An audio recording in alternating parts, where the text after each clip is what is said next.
Yes, good morning everyone.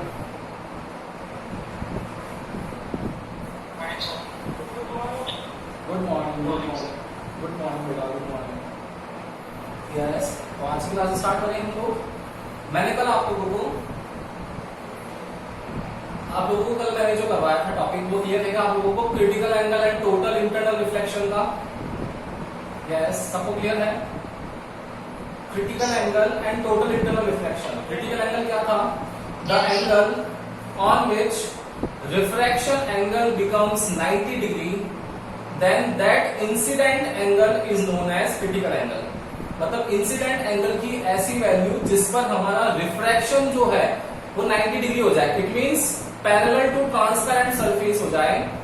That means आप लोगों का जो रिफ्रैक्शन के लिए इंसिडेंट एंगल आया है वही इंसिडेंट एंगल आपका क्रिटिकल एंगल होगा. The angle on which refraction angle becomes 90 degree, then that incident angle is known as critical angle. ये तो क्रिटिकल एंगल हो गया. अब है TIR, total internal reflection. TIR क्या है बेटा? कि when the value of incidence angle is greater than critical angle, small i जो इंसिडेंट एंगल है वो ग्रेटर देन हो जाए IC से, क्रिटिकल एंगल से, देन क्या होगा? जो आप लोगों का ट्रांसपेरेंट सरफेस है वहां से रिफ्रैक्शन होने की बजाय रिफ्लेक्शन हो जाएगा. तो क्या होगा? इस पूरे फिनोमिना को बोलते हैं हम लोग टोटल इंटरनल रिफ्लेक्शन. क्लियर है सबको? कोई डाउट नहीं होना चाहिए यहां तक. इसके बाद हम लोग जो कहानी पढ़ रहे हैं वो है आज हमारी रे ऑप्टिक्स की. रे ऑप्टिक्स की क्या है? इसके अंदर हम लोग आगे पढ़ रहे हैं रे ऑप्टिक्स की कहानी में. आज आएगा आप लोगों के पास में lens maker formula, most important. And second आएगा आप लोगों के पास में आज combination of lens, focal length of combination of lens. दोनों टॉपिक इंपॉर्टेंट है, आप लोगों को समझ में आनी चाहिए. जहां भी समझ में नहीं आए बिना हेजिटेशन के आप लोगों को पूछ लेना है. क्वेश्चन हो सकता है कि एग्जाम में इस बार आप लोगों के यहीं से आ जाए, क्योंकि ये क्वेश्चन आप लोगों के CBSE 17 में आया था, उसके बाद क्वेश्चन नहीं आया है. 18 में नहीं आया, 19 में नहीं आया. तो इस बार इस ईयर में चांसेस है कि क्वेश्चन आ जाए लेंस मेकर फॉर्मूला. बहुत इंपॉर्टेंट है, देखते हैं क्या होता है. तो नेक्स्ट आज हमारी हेडिंग है लेंस मेकर फॉर्मूला.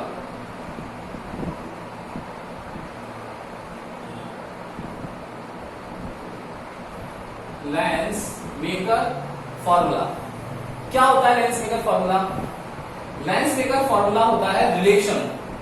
किस चीज का रिलेशन? It shows relation, it shows relation of focal length, relation of focal length to the refractive index, to the refractive index.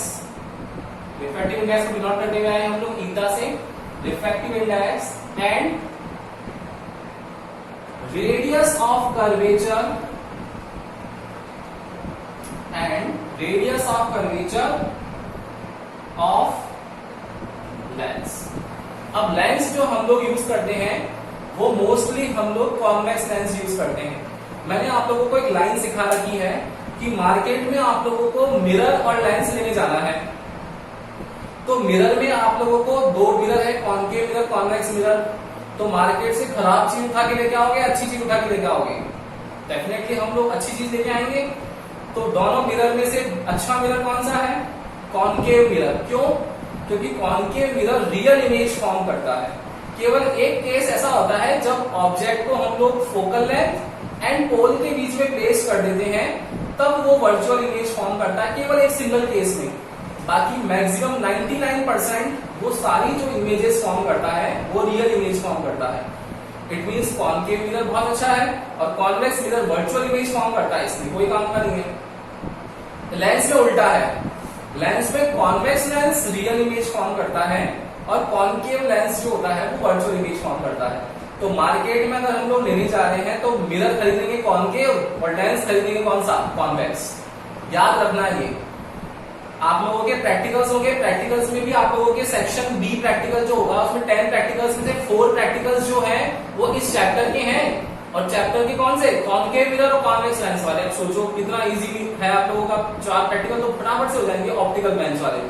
तो ऑप्टिकल बेंच वाले 4 जो प्रैक्टिकल्स है वो इसी चैप्टर पर बेस्ड है। तो आप लोगों को याद रखना है, इस लाइन हमेशा याद रखनी। प्रैक्टिकल में भी मैं इसी लाइन को रिपीट करूंगा। मार्केट गए तो मार्केट से मिरर लेके आना है कौन सा, कॉनकेव। लेंस लेके आना है कौन सा, कॉन्वेक्स। क्लियर। अब उस कॉन्वेक्स लेंस के लिए बोल रहा है लेंसमेकर फॉर्मूला कि it shows the relation of focal length. Focal length का रिलेशन बता रहा है किससे, to the refractive index and radius of curvature of length. Radius of curvature denote करते हैं किससे, आर से। क्लियर है। तो कैसे ये डायग्राम होगा, कैसा इसका डेरिवेशन होगा, वो देखते हैं वन बाय वन। एक बार इसके स्क्रीनशॉट ले लेना, देन इसके बाद मैं डायग्राम डिटेल में आता हूं आप लोगों को, फिर इसका डेरिवेशन करते हैं। एक बार फटाफट से स्क्रीनशॉट ले लो बेटा इसका, एक बार डिफाइन का गैस टेकन ना। अब देखना, अब हम लोगों को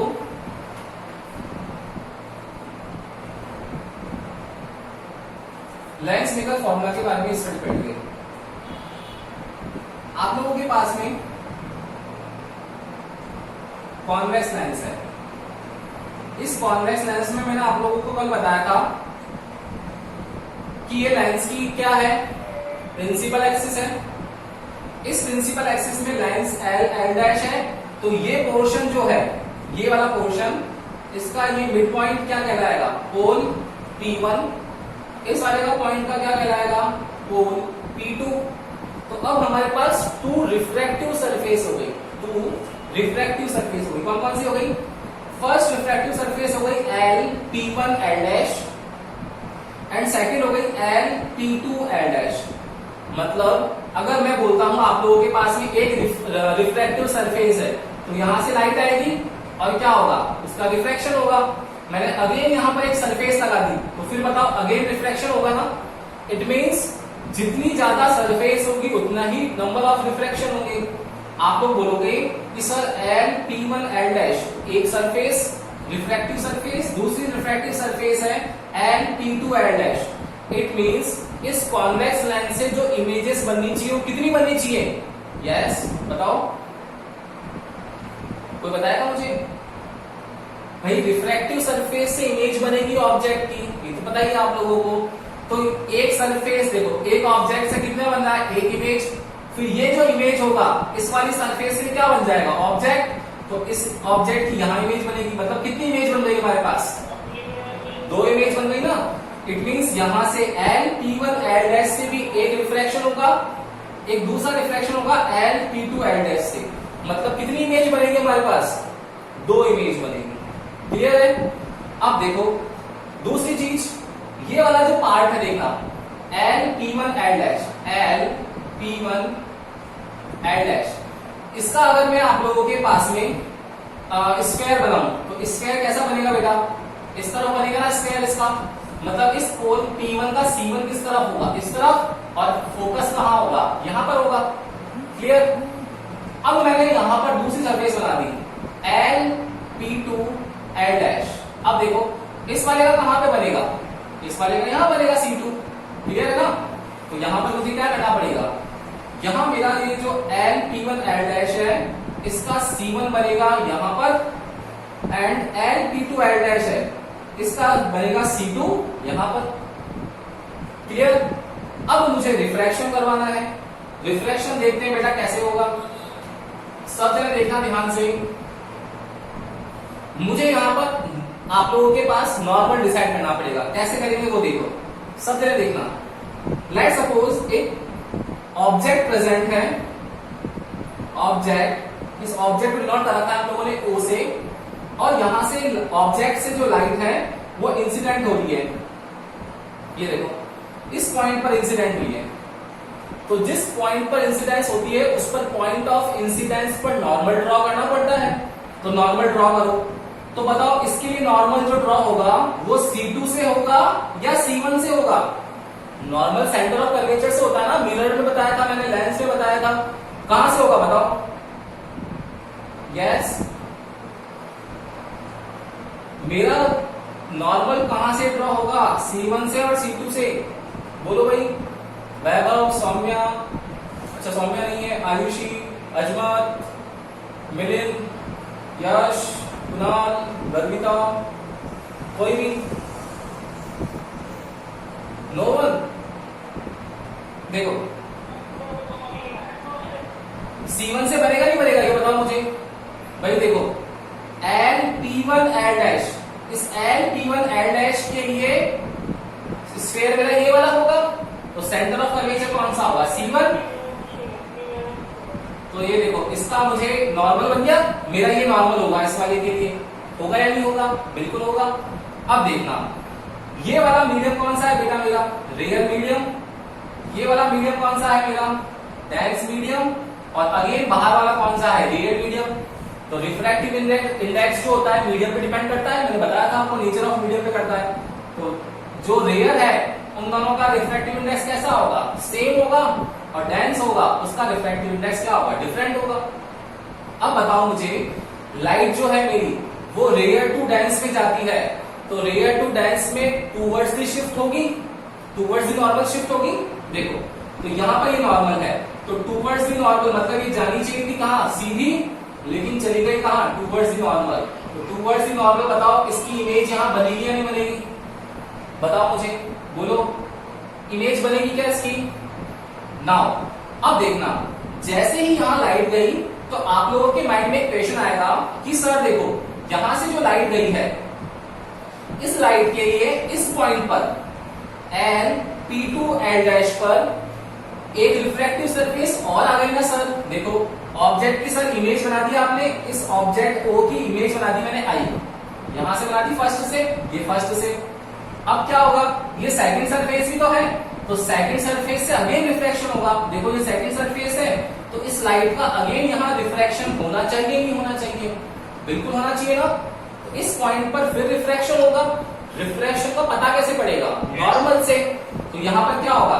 LP2 L डैश के लिए फिर अगेन नॉर्मल ड्रॉ करना पड़ेगा, और नॉर्मल कहां से ड्रॉ होगा? सेंटर ऑफ कर्वेचर से।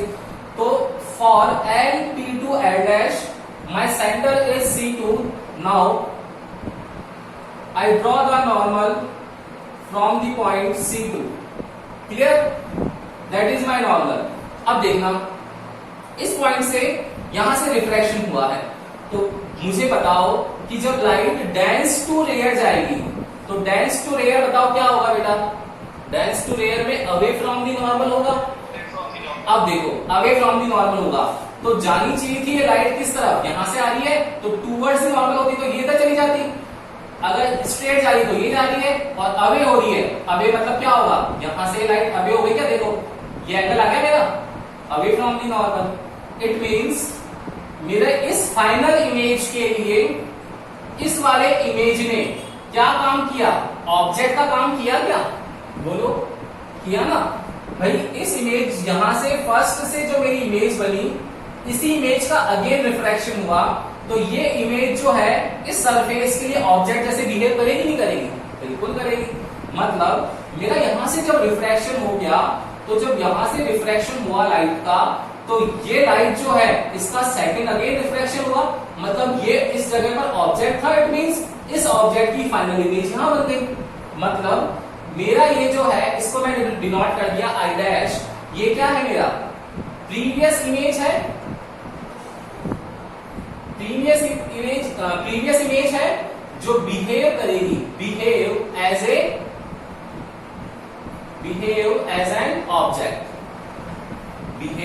N object, and I is final image. बोलो सबको क्लियर हुआ क्या? नहीं हुआ तो मैं वापस बता दूंगा। सबको हो गया क्लियर बेटा? यस बोलो। वैभव, गर्विता, यश, कुणाल, आरती, मिलिंद, सबको हो गया बेटा? इजी है ना? इजी है ना? वापस देख लेना एक बार, मैं फटाफट से इसको समराइज करता हूं। देखो ऑब्जेक्ट है O, इस ऑब्जेक्ट की लाइट जाएगी, इस ऑब्जेक्ट की लाइट आ गई। तो ऑब्जेक्ट की जब लाइट आ गई तो फर्स्ट रिफ्रैक्टिव सरफेस से इमेज बनेगी, ये इमेज बन गई। वो इमेज जो होगी मेरी सेकंड रिफ्रैक्टिव सरफेस के लिए ऑब्जेक्ट होगी, और उस ऑब्जेक्ट की फाइनल इमेज ये बनेगी। क्लियर? यहां भी ऐसा ही है कि फर्स्ट रिफ्रैक्टिव सरफेस है LP1 L डैश। क्लियर है? इसके लिए यहां से रिफ्रैक्शन होगा। तो रिफ्रैक्शन चाहे रिफ्लेक्शन हो, ऑलवेज नॉर्मल की रिस्पेक्ट में करते हैं। तो यहां से करेंगे तो नॉर्मल ड्रॉ करेंगे पहले। इस सरफेस का नॉर्मल इस तरफ आएगा C1। अब देखेंगे कि लाइट मेरी कहां से कहां जा रही है, फ्रॉम रेयर टू डेंस जा रही है। और रेयर टू डेंस में क्या होता है, टूवर्ड्स दी नॉर्मल शिफ्ट होती है, मतलब जानी चाहिए थी स्ट्रेट, लेकिन ये टूवर्ड्स दी नॉर्मल शिफ्ट हो गई। देखो नॉर्मल की तरफ शिफ्ट हो गई, आई डैश बन गया।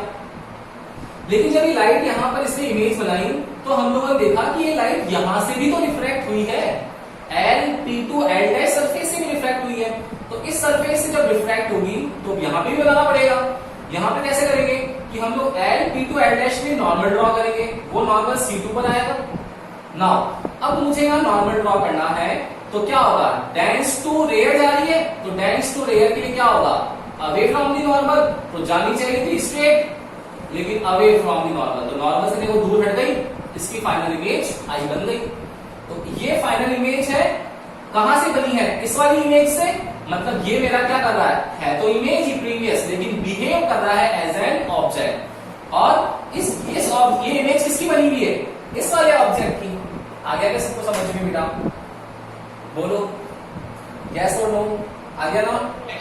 अब देखना, अब डिस्टेंस निकालेंगे, ये अगर मिड पॉइंट है तो पीछे की डिस्टेंस, ऑब्जेक्ट डिस्टेंस किसमें होगी, माइनस में, एंड आगे की जो डिस्टेंस होगी आई की, फाइनल इमेज की, वो हो जाएगी final image distance v, and previous image distance, ये भी तो इमेज ही है, इसको डिनोट कर देंगे हम लोग v, और प्रीवियस के लिए डैश यूज कर रखा है तो v डैश।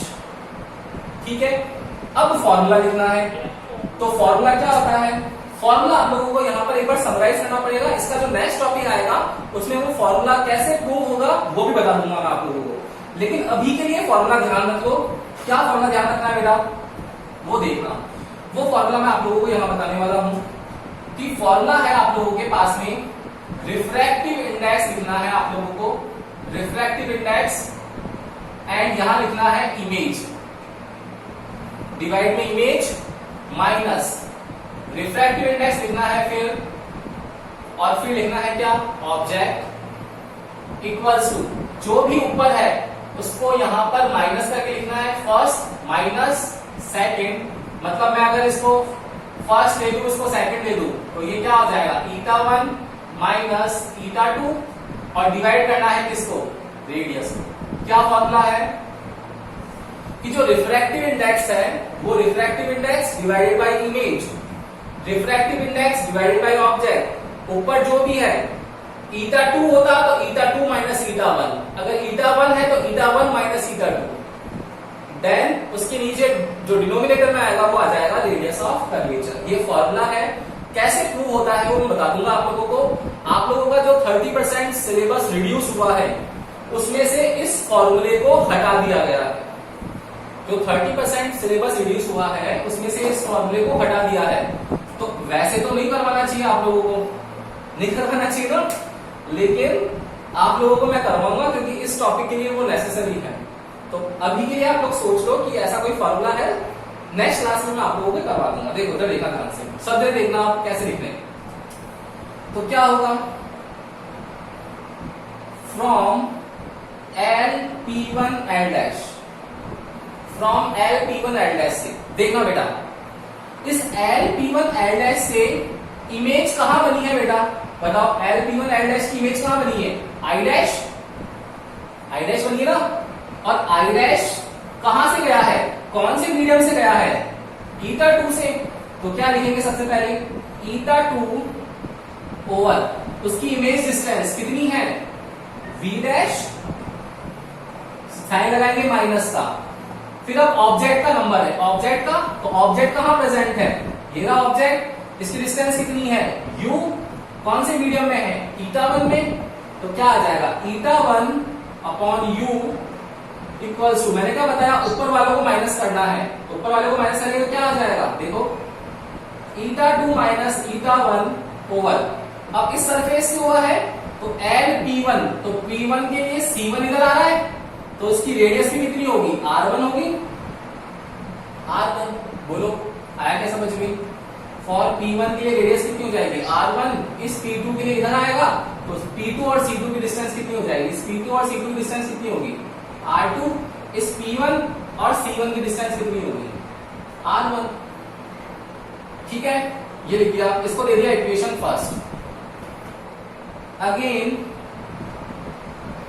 रिफ्रैक्टिव सरफेस कौन सी? LP2L', इस LP2L' से। अब देखना, पहले क्या लिखना है मुझे? इमेज लिखनी है। यस, मेरी इस सरफेस से इमेज कहां बनी बेटा? इस सरफेस से इमेज कहां बनी? यहां बनी क्या? बनी ना? तो इस सरफेस से बनी ना? तो ये सरफेस के लिए इमेज कहां पर है बताओ? 1 में है। तो क्या आ जाएगा? η1 उसकी इमेज क्या है? डिस्टेंस v माइनस, अब इस इमेज के लिए ऑब्जेक्ट कौन बना? ये वाला बना। तो ऑब्जेक्ट की लाइट कहां से आ रही है? यहां से आ रही है। कौन सा मीडियम है? η2, और उसकी डिस्टेंस कितनी है ऑब्जेक्ट की? v'। तो minus η2 over v' equals to, जो भी हमको माइनस η1 माइनस η2 ओवर रेडियस। इस सरफेस के लिए P2 के लिए रेडियस कितनी है? R2।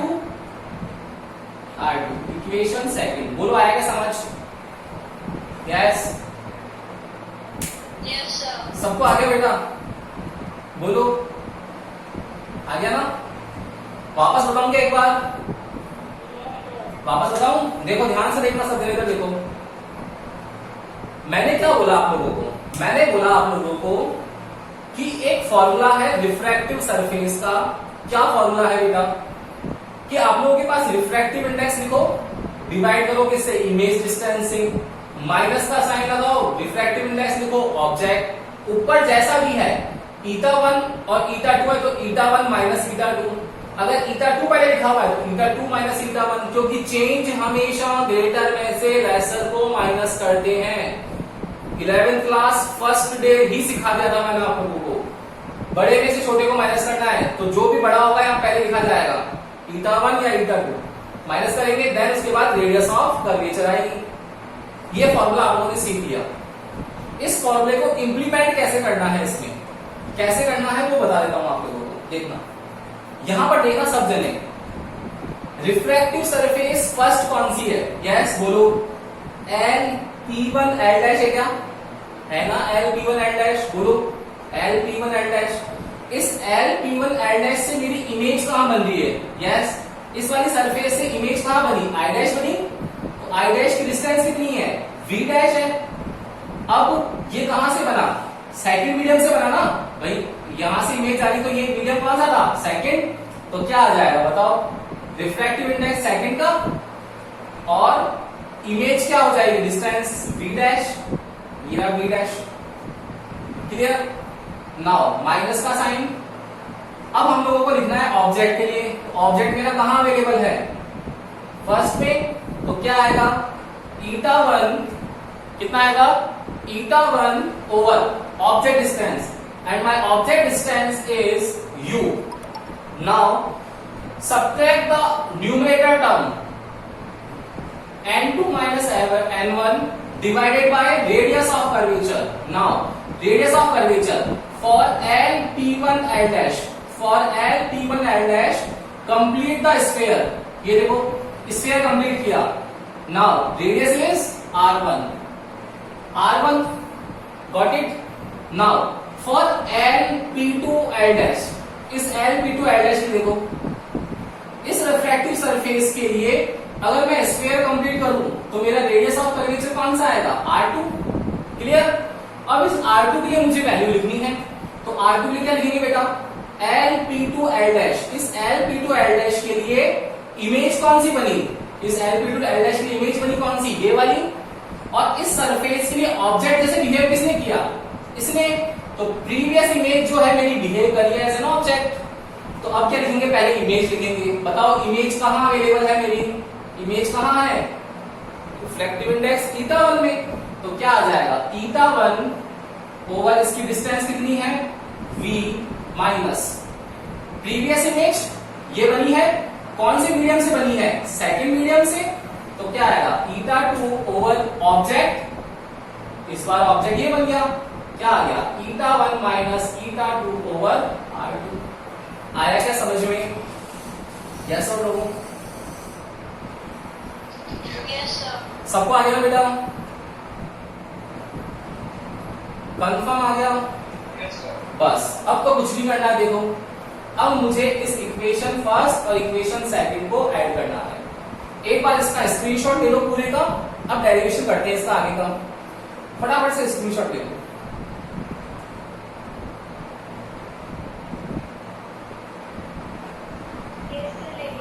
ले लिया? नाउ देखना, अब देखो डेरिवेशन करते हैं हम लोग। अब इसका कोई काम नहीं है हमारे पास, जो मेन इक्वेशन थी वो लिख ली हम लोग।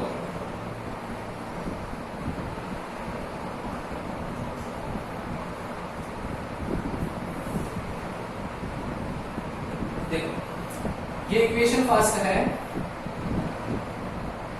Adding equation first and equation second क्या होगा? लेफ्ट हैंड साइड ऐड होंगे, राइट हैंड साइड ऐड होंगे। तो n2 over v dash minus n1 over u plus n1 over v minus n2 over v dash equals to n2 minus n1 over r1 plus eta1 minus eta2 over r2।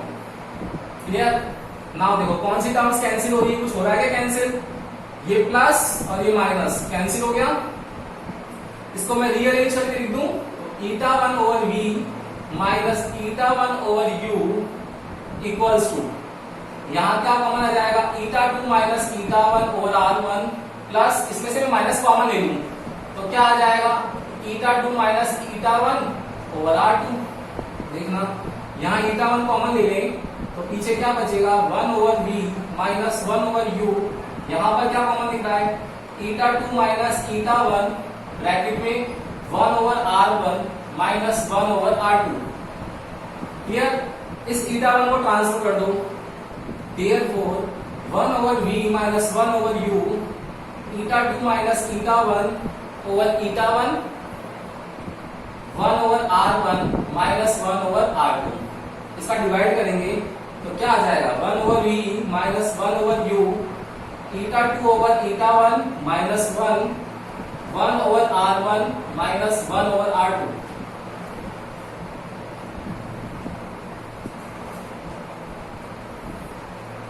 ये आ गया आप लोगों के पास। मैंने बताया था आप लोगों के पास eta2 ओवर eta1, इसको क्या लिखते हैं हम लोग? eta21 लिखते हैं क्या? बताओ, eta21 लिखते हैं तो क्या आ जाएगा? 1 over v minus 1 over u equals to eta21 minus 1 over r1 minus 1 over r2। ये आप लोगों का फॉर्मूला आ जाएगा। अब इसके बाद दो मेथड है, या तो आप लोग क्या करो, डायरेक्ट अप्लाई कर लो। डायरेक्ट क्या? Because we know that 1 over f equals to क्या होता है? 1 over v minus 1 over u। इसकी जगह मैं डायरेक्ट लिख दूं क्या? 1 over f equals to eta2 minus 1 over r1 minus 1 over r2। एक तो ये आ गया। सेकंड क्या आ जाएगा? सेकंड मेथड में देखना, मैंने क्या बताया था आप लोगों को, लेंस में क्या होता है? Image formation rule. अगर लेंस है, प्रिंसिपल एक्सिस है, कोई भी लाइट जो पैरेलल आ रही है, पैरेलल मतलब कहां से आ रही होगी? इन्फिनिटी पर। मतलब मेरा ऑब्जेक्ट कहां अवेलेबल होगा? इन्फिनिटी पर। आफ्टर रिफ्रैक्शन कहां से पास होगी? फोकल लेंथ से, फोकस से। तो क्या हो जाएगा कि व्हेन मेरा ऑब्जेक्ट प्रेजेंट हो, मतलब ऑब्जेक्ट डिस्टेंस हो इन्फिनिटी, देन मेरी इमेज फॉर्म होती है कहां पर? प्रिंसिपल फोकस पर। मतलब फोकल लेंथ के इक्वल हो गई इमेज डिस्टेंस। यहाँ फोकल लेंथ हो गई तो v कितना हो गया? f के इक्वल। ये वैल्यूज यहाँ रख दो तो कितना आएगा? Therefore 1 over f minus u की जगह रखेंगे 1 over infinity equals to eta2 minus 1 over r1 minus 1 over r2। Now देखो 1 over infinity 0, therefore 1 over f eta2 minus 1 over r1 minus 1 over r2।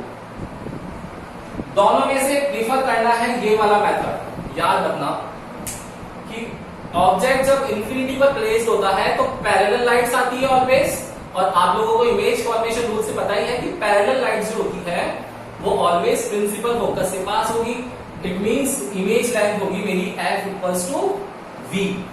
ये f इक्वल्स टू v, ये रखा मैंने coat करा। आगे आंसर, ये मेरा रिलेशन हो गया लेंस मेकर फॉर्मूला ये लिखा था, it shows the relation in between focal length, refractive index, radius of curvature. आया क्या समझ में? यस और नो?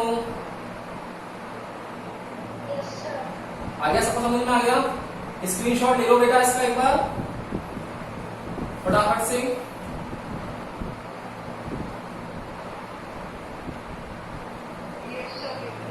ले लिया? तो अब आप लोगों का अगला टॉपिक है कॉम्बिनेशन ऑफ लेंस, और कॉम्बिनेशन ऑफ लेंस फिर इतना ही टाइम लगने वाला है उसमें भी, तो आज हमारा टाइम वैसे भी ओवर हो जाएगा। तो अब हम लोग कॉम्बिनेशन ऑफ लेंस को कल की क्लास में करेंगे। ओके, तो आज की क्लास को ध्यान से देखना। 7 स्टार टॉपिक है, लेंस मेकर फॉर्मूला से क्वेश्चन आने वाला है इस बार, हो सकता है आ जाए एग्जाम में लेंस मेकर फॉर्मूला। तो आप लोगों को याद रखना है कि इंपॉर्टेंट टॉपिक है, एक बार आप लोगों को ढंग से इसको देख लेना है, वीडियो देखना, दोनों इक्वेशंस लिखने की कोशिश करना, उसके बाद तो ऐड करना है, कोई दिक्कत नहीं है। अगर आप लोगों को इक्वेशंस लिखनी आ गई डायग्राम ड्रॉ करके, डायग्राम के मार्क्स होगा 1 मार्क्स का डायग्राम, 4 मार्क्स का डेरिवेशन, 5 मार्क्स आप लोगों के एग्जाम में डेरिवेशन के होंगे। तो याद रखना एग्जाम में आप लोगों का ये टॉपिक आ सकता है, इंपॉर्टेंट है। इसके आगे अब हम लोग कल करेंगे, तो देख लेना वीडियो एक बार, और डाउट आए तो कल पूछना। Okay, good day. Good day.